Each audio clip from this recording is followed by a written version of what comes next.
भारत में नदियों को माँ कहा जाता है। ये नदियाँ सिर्फ जलधारा नहीं बल्कि जीवन और आस्था का प्रतीक है।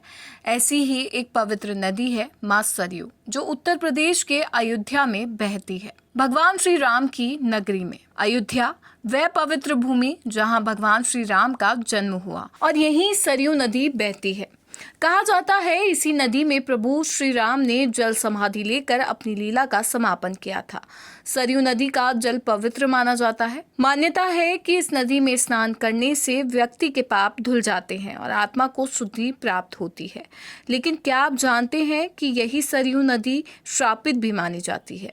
पौराणिक कथा के अनुसार जब प्रभु श्री राम ने सरयू नदी में जल समाधि ली तो भगवान भोलेनाथ इस घटना से क्रोधित हो उठे। उन्होंने सरयू नदी को श्राप दिया, तुम्हारा जल मंदिरों और पूजा पाठ में कभी प्रयोग नहीं किया जाएगा। श्राप सुनकर मां सरयू व्यथित हो उठी। उन्होंने भोलेनाथ से कहा, प्रभु ये तो विधि का विधान था, मैं तो केवल माध्यम थी, इसमें मेरा क्या दोष? माता सरयू की प्रार्थना से प्रसन्न होकर भगवान शिव ने कहा, मेरा श्राप तो वापस नहीं हो सकता, लेकिन इतना अवश्य होगा कि जो भी तुम्हारे जल में स्नान करेगा उसके सारे पाप धुल जाएंगे। पर तुम्हारे जल का उपयोग किसी पूजा या अनुष्ठान में नहीं किया जाएगा। आज भी ये श्राप मां सरयू पर लागू है। कहीं भी यज्ञ या हवन होता है तो 7 नदियों का जल मंगवाया जाता है, गंगा, यमुना, गोदावरी, सरस्वती, नर्मदा, सिंधु और कावेरी। लेकिन इसमें सरयू नदी का जल शामिल नहीं होता।